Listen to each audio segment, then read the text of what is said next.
Hey guys, it's Bill with Right Way Heating or Cooling. So I had some quick advice during these really cold temperatures that I never really thought much about until I just recently bought this house. Okay, so with that said, we have a crawl space, and in that crawl space, I could tell that when we started working on the house that somebody had done quite a bit of repairs to the water lines. So we was able to insulate the crawl space real nice and making a nice crawl space. However, there is a big however here. Crawl spaces get extremely cold. And if you don't heat that crawl space effectively, you run definitely a possibility of breaking lines, water lines, freezing and busting. So last night got down really, really cold.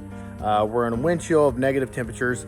We're registering about 5 or 6 degrees and it's cold. I mean, it's cold outside. So we had went ahead and added a run to my crawl space to heat my crawl space, actually a couple runs, and I had the space to do that. I had to replace 2 furnaces.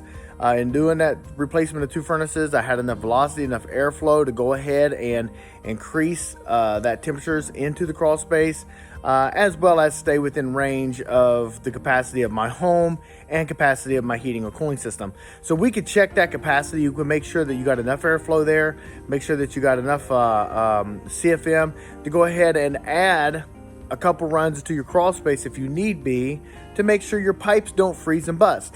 So you got to be extremely careful during these times. We don't want to have busted water lines. That can cause moisture, that can cause all kinds of excessive damage in a home, as well as a safety issue. You got electrical down there and those type of things, so you want to make sure that you're taking care of those things. This is definitely a public service announcement for anybody that needs to know. We did the same exact thing to my son. He didn't even have heating or cooling in this new house he bought. He bought this house at 19 years old, and we added central air to this home, and now he has heating and cooling in the home. And in addition to, his water lines are protected and not freezing and busting on him. And so that's one of the biggest things that you got to make sure that you do when dealing with crawl space and water lines. So during these really, really cold temperatures, keep your water lines in mind.